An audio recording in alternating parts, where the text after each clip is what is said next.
ኢራን አደገኛ ሚሳኤል አወጣች። ሚሳኤሉን የሚያቆመው የአየር መከላከያ ዘዴ የለም። በኢራን ይደገፋሉ የሚባሉት የሁቲ ታጣቂ ቡድኖች የእስራኤልን የአየር ማረፊያ ካጠቁ በኋላ ኢራን አደገኛና አዲስ ሚሳኤልን አስተዋውቃለች።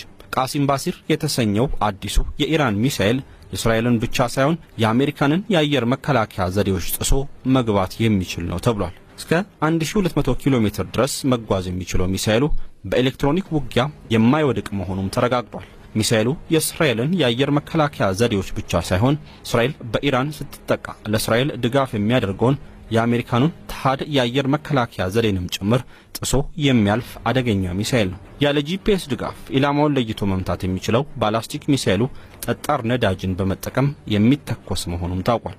የኢራን መከላከያ ሚኒስትርም ሚሳኤሉን በመጠቀም በአካባቢው ያሉ የአሜሪካ የጦር ማዘዣ ጣቢያዎችን እንደሚመታ ይፋ አድርጓል።